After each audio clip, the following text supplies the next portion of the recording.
Assalamualaikum warahmatullahi wabarakatuh. All students most welcome to this new concept, the triple point of water. What is the triple point of water? अच्छा, इसकी एक line में definition तो आपके सामने ही लिखी हुई है कि वो पॉइंट कि जिसमें वाटर जो है लिक्विड, सॉलिड, लिक्विड और फेस, सॉलिड, लिक्विड और गैस तीनों फेजेस में कोएग्जिस्ट करता हो और थर्मल इक्विलिब्रियम में हो, तो उस पॉइंट को कहते हैं ट्रिपल पॉइंट ऑफ वाटर। यूँ समझ लें कि ये वो टेम्परेचर होता है कि इस टेम्परेचर पर वाटर थर्मल इक्विलिब्रियम में होता है। आप यहाँ से सॉलिड में भी जा सकते हैं, सॉलिड फेज में भी, वाटर के लिक्विड फेज में भी जा सकते हैं और वाटर के गैसियस फेज में भी जा सकते हैं। इस कॉन्सेप्ट को थोड़ा सा समझने के लिए आइए स्टूडेंट जो है हम जो डिफरेंट फेज ट्रांजिशन है वाटर की उनको हम डिस्कस करते हैं। किस तरह वाटर H2O की, यूँ कहना चाहिए H2O की, क्योंकि वाटर की नहीं होती फेस ट्रांजिशन, किसकी होगी? H2O की होगी, जो थ्री फॉर्म्स पाई जाती हैं, सॉलिड, लिक्विड और गैस। यानी जो H2O सॉलिड फॉर्म में हो तो आइस कहलाता है, लिक्विड फॉर्म में हो तो वाटर कहलाता है, और अगर वो वेपर फॉर्म में हो तो गैस कहलाता है। ऐसे ही है ना, तीन फेजेस आप शुरू से पढ़ते चले आते हैं। और फिर हम ये भी जानते हैं कि जब सॉलिड से लिक्विड में चेंज हो तो फेस में चेंज हो तो उसे क्या कहते हैं, लिक्विड से गैस में चेंज हो तो उस फेस को क्या कहते हैं, गैस से लिक्विड में आना हो, लिक्विड से फिर सॉलिड में आना हो, तो ये डिफरेंट फेज ट्रांजिशंस हैं H2O की जो पाई जाती हैं। इनको मुख्तलिफ नामों से याद किया जाता है, वो भी हम यहाँ पे डिस्कस करेंगे आपके सामने, और ग्राफ के ज़रिए इसको कोलैबोरेट करने की कोशिश करेंगे ताकि नुक्ता समझ में आ सके कि क्या है ये। उसकी डायग्राम भी आपके सामने मौजूद है बोर्ड पर। तो देखें स्टूडेंट्स, यहाँ पर पहले हम डेफिनेशन जो है इसकी बयान करते हुए आगे बढ़ते हैं, फिर मैं उस तरफ आता हूँ। The triple point of water.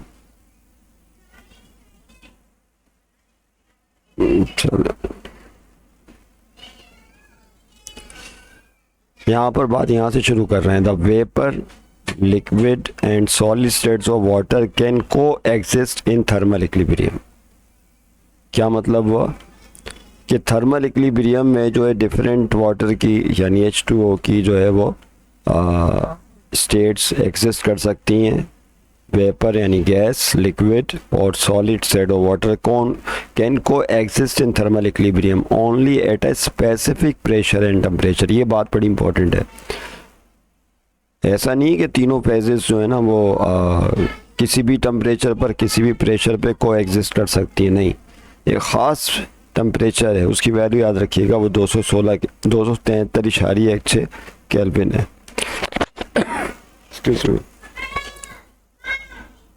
273.16 kelvin है, 0.016 डिग्री सेंटीग्रेड है।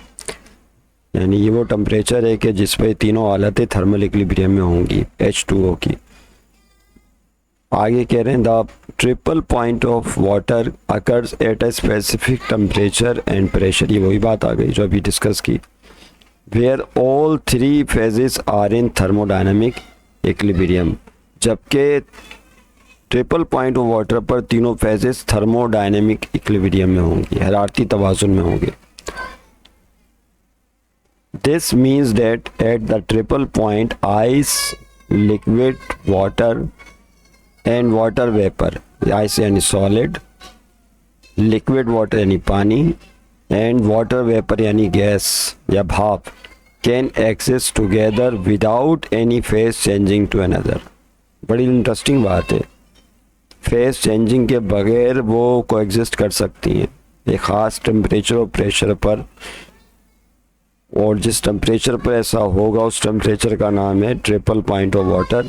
और इसकी वैल्यू देख लें क्या है, 273.16 केल्विन है, 0.016 डिग्री सेंटीग्रेड है, 4.58 मिलीमीटर ऑफ मरकरी ये प्रेशर है, याद रखिएगा ये प्रेशर दिया हुआ है। और ये चलो मैं यहाँ से पढ़ देता हूँ। These conditions are used to define the Kelvin temperature। अच्छा, इन्हीं conditions को इस्तेमाल किया जाता है केल्विन टेम्परेचर स्केल को डिफाइन करने के लिए। याद है केल्विन टेम्परेचर अपने लास्ट वीडियो में बात की थी। where the temperature at the triple point of water is precisely 273.16 Kelvin या 0.016 डिग्री सेंटीग्रेड।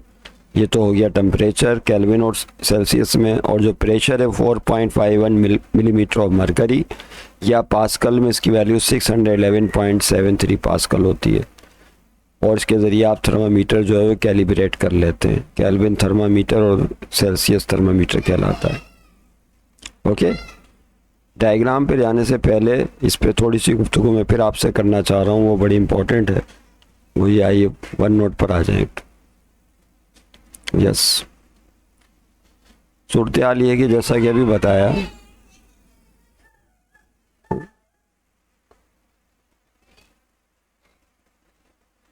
वो ये है, 3 फेजेस का हम जिक्र कर रहे हैं। फेज ट्रांजिशन का, फेज ट्रांजिशन ऑफ H2O। मैं लफ्ज़ H2O इस्तेमाल कर रहा हूँ ताकि स्टूडेंट परेशान नहीं हो। जब मैं H2O बोलूँगा तो अब ये तीनों में से कोई भी फेज हो सकता है, सॉलिड, लिक्विड या गैस। ओके, तो फर्ज कर लें ये पहला वाला सॉलिड है। जब हम सॉलिड फेज की बात करते हैं H2O की तो इससे मुराद हमारी आइस होती है। फिर दूसरी बात कर लेते हैं हम लिक्विड की। जब हम लिक्विड की बात करते हैं तो इस वक्त H2O आपको वाटर फॉर्म में मिलता है, पानी की शक्ल में नहीं। और तीसरी जो हालत है वो है गैस। जैसे हम गैस की बात करते हैं तो पानी हमें वेपर की फॉर्म में मिलता है, वेपर। बाद लोग OR इस्तेमाल करते हैं, बाद लोग UR भी इस्तेमाल करते हैं। ऐसे ही सॉलिड से अगर लिक्विड में जाना हो स्टूडेंट, अगर आपको सॉलिड फेज से किस में जाना हो, लिक्विड फेज में जाना हो, तो इसे कहते हैं मेल्टिंग। ये अमल क्या कहलाता है? सॉलिड से लिक्विड में जाने का अमल मेल्टिंग कहलाता है। और अगर लिक्विड से सॉलिड फेज में आना हो तो इसे कहते हैं फ्रीजिंग। ऐसे ही अगर लिक्विड से गैसियस फेज में जाना हो, यानी वो जो पानी वो भाप बन के उड़ना शुरू कर देता है, तो उसको फिर आप वेपराइजेशन या वेपराइजेशन कहते हैं। और अगर वो वेपर से लिक्विड फेज में लेकर आना चाहते हो उसे, तो फिर यानी पानी से क्या, अच्छा लिक्विड से अब वेपर में लेकर आते हैं आप, तो जैसा पानी है ना, आप उसको गर्म करते हैं। जब आप गर्म करते हैं तो वो लिक्विड से भाप में तब्दील होना शुरू हो जाता है। ये मतलब वेपराइजेशन कहलाता है। बॉइलिंग भी कहते हैं। और अगर आप उसको दोबारा जो है ये गैस से लिक्विड में लाना चाहते हैं तो अमल कंडेंसेशन कहलाता है। कंडेंस करना, कंडेंसेशन जिस तरह बादलों में होता है। बादल में जो क्या होता है कि गैसियस फॉर्म होती है, बादल गैसी शक्ल में H2O मौजूद होता है। जब वो आपस में मालिक्यूल करीब आते हैं तो फिर वो वाटर स्टेट में चेंज हो जाती हैं। फेज चेंजेस या फेज ट्रांजिशन है H2O की, तो ये मुख्तलिफ नाम दिए गए हैं। और ये सारा कुछ ख़ास टेम्परेचर और ख़ास प्रेशर पर एग्जिस्ट कर रहा होता है। अब यहाँ पे एक सवाल बड़ा इंपॉर्टेंट पैदा हुआ, वो ये क्या, वो सवाल ये पैदा हुआ कि अगर हमें डायरेक्ट सॉलिड से गैस में आना हो, हम चाहते हैं H2O सॉलिड स्टेट में डायरेक्ट गैस में आ जाए, तो क्या ऐसा हो सकता है? यस, ऐसा भी होता है। डायरेक्ट जो है वो सॉलिड से गैस फेज में आ सकता है। इस अमल को सब्लिमेशन कहते हैं। क्या कहा जाता है? सब्लिमेशन। यानी डायरेक्ट जो है सॉलिड होगा, आइस होगी, वो लिक्विड फेज में आए बगैर डायरेक्ट चेंज आएगी किसमें? वेपर में। यह अमल सब्लिमेशन कहलाता है। और इसी तरह आप चाहें कि वो गैसियस फॉर्म से दोबारा जो है डायरेक्ट सॉलिड फेज बन जाए, तो यस ऐसा भी हो सकता है।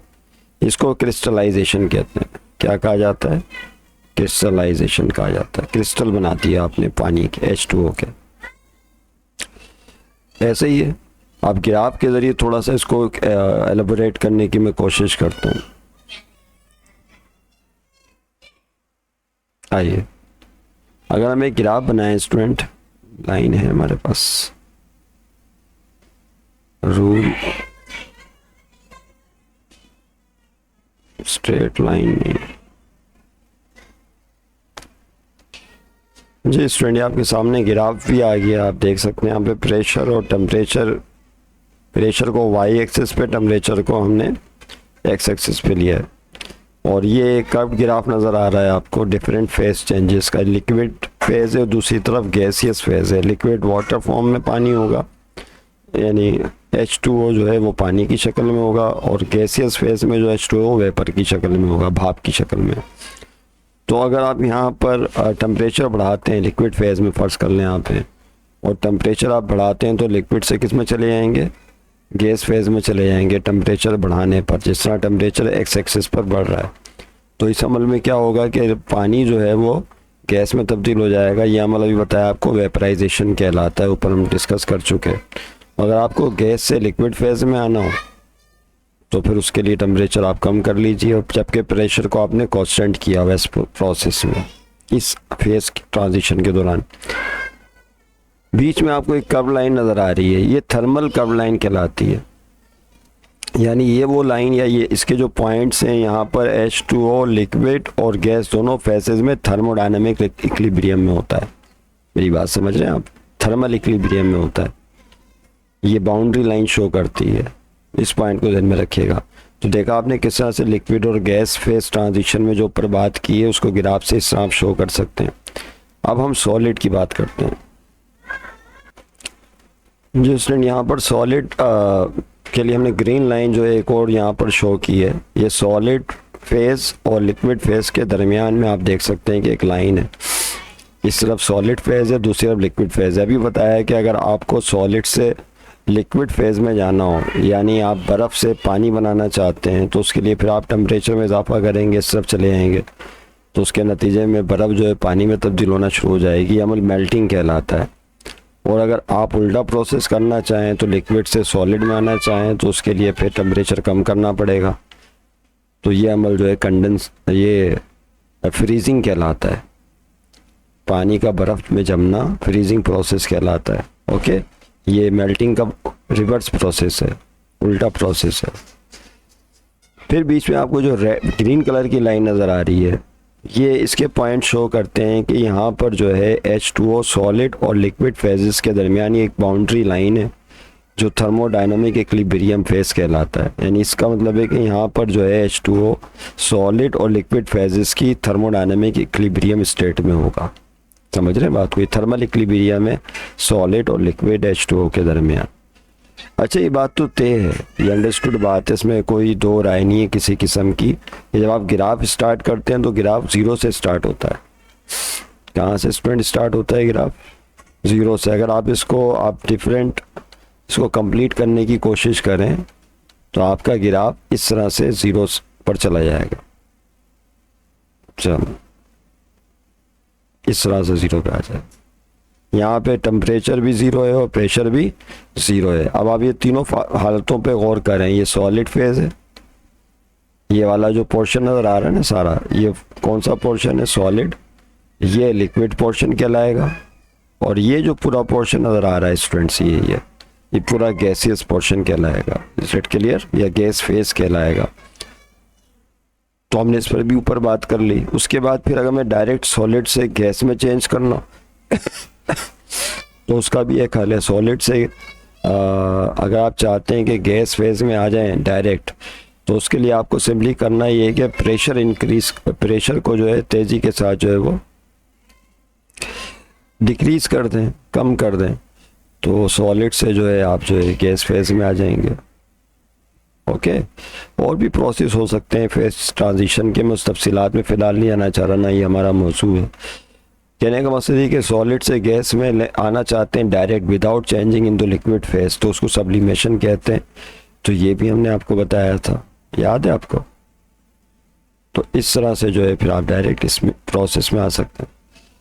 या गैस से आप सॉलिड में जाना चाहें तो जा सकते हैं। इस प्रोसेस को हमने क्रिस्टलाइजेशन का नाम दिया था। आप गौर से देखें, ये जो तीनों बाउंड्री लाइन, अब ये बाउंड्री लाइन जो रेड कलर की नज़र आ रही है, तो आप समझ गए होंगे यकीनन ये बाउंड्री लाइन किस चीज़ की, पहले मैं देख लूँ कि वो वीडियो में सही ठीक है सामने। ये बाउंड्री लाइन है थर्मोडायनेमिक इक्विलिब्रियम पोजीशन है, ये सॉलिड और गैस फेज की। ये तीनों जो कर्व, ये दोनों कर्व स्ट्रेट लाइन, ये तीनों एक खास पॉइंट पर मीट कर रहे हैं। और से देखें यहाँ पर, मैं इसको बड़ा करता जा रहा हूँ। ये वो ख़ास टेम्परेचर है कि जिस पर ये तीनों फेजेज जो है वो थर्मल इक्विलिब्रियम में है। Is that clear? इस पॉइंट पे ये वो टेम्परेचर है कि जिसको हमने ट्रिपल पॉइंट का नाम दिया है। ये ख़ास टेम्परेचर है टी, जिसको हम क्या कहते हैं, ट्रिपल पॉइंट कहते हैं। यहाँ से आप आराम से जिस फेज़ में जाना चाहें जा सकते हैं। अगर आप गैस फेज़ में आना चाहें, आप यहाँ से यानी कम्प्लीटली गैस फेज़ में आ सकते हैं। लेफ़्ट पर आप कम्प्लीटली सॉलिड फेज़ में जा सकते हैं, और यहीं से ऊपर चले जाएं तो कम्प्लीटली आप जो है यहाँ से लिक्विड फेज़ में आ सकते हैं। इसका मतलब है ये पॉइंट है कि जिस पॉइंट पर जो H2O तीनों फेजेस में मौजूद है, तीनों फेजेस में पाया जाता है, और इस पॉइंट में रद्दोबदल करके आप जो है आराम से किसी भी फेज में जंप इन कर सकते हैं। ये वो टेम्परेचर है, इसको ट्रिपल पॉइंट का नाम दिया गया है, और यहीं से हमने केल्विन स्केल को भी डिफाइन किया है। और ये वो पॉइंट, जब इसका टेम्परेचर निकाला गया तो इसकी वैल्यू स्टूडेंट्स याद रखिएगा, वो थी 273.16 केल्विन में, और सेल्सियस डिग्री सेंटीग्रेड में 0.016 डिग्री सेंटीग्रेड है जो अभी बताया आपको। और प्रेशर भी बता दिया था आपको कि प्रेशर कितना है पास्कल में भी, और साथ में जो है वो मिलीमीटर और मरकरी में भी बता दिया था प्रेशर। ये ख़ास प्रेशर टेम्परेचर है कि जिस पर ये एग्जिस्ट करते हैं, तीनों फेजेस को एग्जिस्ट करते हैं H2O के, जिसको ट्रिपल पॉइंट ऑफ वाटर कहते हैं। और इस बात को फिर हमने डायग्राम के ज़रिए भी समझ लिया था। यहाँ पर ये देखें, वही डायग्राम है जो नज़र आ रही है आपको, प्रेशर है, और यहाँ पर फिर ये आपके सामने डायग्राम भी बनी हुई है। मैं इस पर थोड़ी सी गुफ्तगू कंप्लीट करूँ, क्योंकि मेन गुफ्तगू तो मेरी आपसे हो गई है, बस मुझे इसको जो है फाइनलाइज करना है जी। यहाँ तक देखें, these conditions are used to define Kelvin temperature scale, where the temperature at the triple point of water is precisely 273.16 Kelvin या 0.016 डिग्री सेंटीग्रेड, और ये है वो प्रेशर 4.58 मिलीमीटर ऑफ मरकरी या 611.73 पास्कल भी कहते हैं, या इसको 611.73 न्यूटन पर मीटर स्क्वायर भी कह सकते हैं। And is use to calibrate thermometer. अब यहाँ पर एक डायग्राम इन्होंने 15.3 का रेफरेंस यानी ग्राफ का रेफरेंस दे दिया है। In a 15.3, the triple point is represented as a point where the line separating the solid, liquid and gas phases meet. यानी यहाँ पर ये लाइन जो है ना, जो सेपरेट कर रही हैं तीनों फेजेस को, एक पॉइंट पर मीट कर रही हैं। This diagram visually demonstrates a relationship between temperature and pressure for different phases of water. यानी पानी के मुख्तलिफ जो, यानी H2O कहना चाहिए, H2O के डिफरेंट फेजेस हैं, उस ख़ास टेम्परेचर और प्रेशर पर ये उसके दरमियान एक तरह का रिलेशनशिप है, याद रखिएगा। ओके अच्छा, ये चीज़ अगर डायग्राम देखें सेलनुमा नज़र आ रहा है तो इसको आप स्टडी कर सकते हैं कि जो चीज़ें डिस्कस की डायग्रामेटिकली, आप उसको यहाँ देख सकते हैं कि कहाँ पे वाटर वेपर है, कहीं पर वाटर नज़र आएगा, कहीं वेपर आपको नज़र आएंगे, कहीं आइस नज़र आएगा, कहीं आइस वाटर मिक्सचर है। Is that clear? यहाँ पर वाटर नज़र आ रहा होगा आपको। ये सब थर्मल कांटेक्ट में है, ये सब किस में है स्टूडेंट? थर्मल कांटेक्ट में। और ये दीवार वेसल कहलाती है, बर्तन की समझ लें, और ये आइस हेल्थ है जो बीच में शो की गई है। तो डिफरेंट फेजेस में जब H2O होगा तो ये उसकी एक डायग्राम है, ब्लॉक डायग्राम, यहाँ से भी आप उसको देख सकते हैं। ओके उसके बाद कह रहे हैं the temperature at which triple point of water has been set by international agreement to be T3 273.16 kelvin. क्या मतलब हुआ कि इंटरनेशनल लेवल पर, बैनुल अक़वामी सतह पर इस वक्त वो टेम्परेचर जिसको ट्रिपल पॉइंट ऑफ वाटर माना गया है, सेट किया गया है, वो 273.16 केल्विन है। इसको T3 से शो किया। T3 में सबस्क्रिप्ट 3 का मतलब क्या है? 3 का मतलब है triple point. This agreement also sets the size of the kelvin. इससे केल्विन का साइज भी पता चल गया। यानी आप 1 को डिवाइड कर दें 273.16 से, तो केल्विन स्केल में एक जो केल्विन डिग्री तो नहीं कहते इसको, लेकिन मैं डिग्री कहूँगा फिलहाल, 1 डिग्री केल्विन जो है ना ये उसका साइज है। समझ रहे हैं बात? Of distance of the difference between the triple point of temperature of water and absolute zero. तो दैट्स इट। ये आपके सामने लेक्चर था, इसको आप देखें गौर से बार बार, तो इंशाल्लाह जो है बातें अच्छी तरह समझ में आ जाएंगी। फिर मिलेंगे चला नेक्स्ट वीडियो में। आपके सामने मैं एक झलक दिखा दूं, गैस लॉस के हवाले से बात करेंगे अब स्टूडेंट। यहाँ पर जो है गैस लॉस नज़र आ रहे हैं ना आपको, जिसमें पहला बॉयज़ लॉ भी नज़र आ रहा होगा। इस पर सिलसिला कलाम और आपसे जारी रहेगा। खुदा हाफिज़। Thank you very much.